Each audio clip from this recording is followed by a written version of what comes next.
Apple, Dyson, Samsung, they're the top-of-the-line tech brands that we're ready to pay big bucks for, like really big bucks. I mean, the cobwebs come out of Mark's wallet and times like this. And according to our tech expert, there's a reason why we're willing to splurge. It's not just because of branding. What is it? Gorilla Tech CEO Paul Spain joins us now. G'day, Paul. Good morning, Duncan. Well, what's the psychology behind this? Well, there's a lot of aspects that make these companies successful and allow them to charge more, but ultimately they keep investing really heavily in research and development, and they're coming up with new and innovative products that stand out from the competition. It's a way of keeping them afloat too. I mean, every time you go and buy something tech-wise, it's obsolete by Christmas, isn't it? I mean, it's not cool anymore. It may not even fit. They change things all the time. Yeah, well, I was curious with that last week. I saw Samsung, Dyson was showing off their new vacuum, which they're launching today.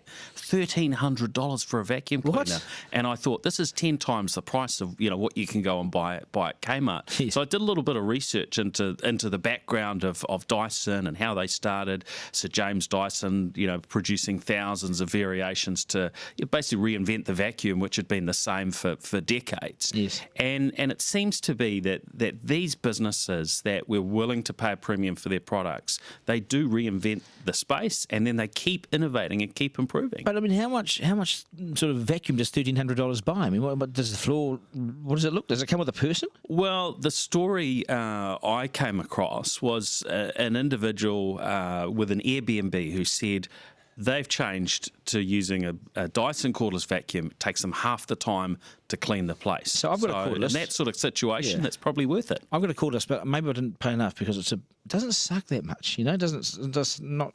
Is it the Dyson? No, it's a different one. It's just not quite as powerful. But I don't want to spend $1,300. Well, I went down the same track. I bought a low-cost cordless. I thought there can't be much different. Yes, there's huge. Look, everybody copies. We see that, and we presume that there won't be that much difference. But there does seem to be a difference. But sometimes do you think we fall guilty of, and I think if you pay more, you think you're getting the best product. So we're just being almost the perfect consumer. And so they just get away with that. I think there's a balance, and you've got to weigh up. Do you really need the very latest and greatest? Is there some iteration that's the right one, or are you the right consumer? Right, some of these products are targeting the top 10% of income earners, and if you're maybe not in that bracket, can you justify the extra? Imagine when we embrace nuclear power, how good our cordless products will become. Awesome. But it's actually clean. It's actually going well. It's clean power, isn't it? The developments in technology, are they helping us use more of the product's potential, or actually meaning we're actually using less of what these products could do for us? Well, I mean, I think it varies with the products, but I mean, we look back on say the iPhone, when that first came out, it was a big change. The use that probably that type of phone or smartphone had at the time was reasonably limited. They were broadly capable, but we didn't use them a lot. Now we're using them massively for all sorts of things, from controlling our lighting and home security to getting our work done, and looking at our phones probably when we shouldn't be. Can they open a beer? Can they open a beer? So if you're coming in the driveway, does the technology allow you to press some buttons and a beer opens? Yet, that's what you're looking for, Duncan? No, is that the holy grail? It's not the holy grail. It's part of the grail. But I mean, does it open drinks?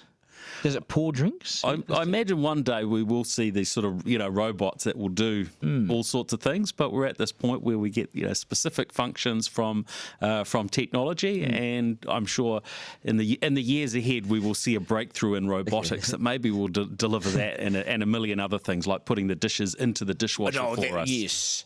Well, imagine doing that, not yourself. But what would it take, though, for drive these prices down?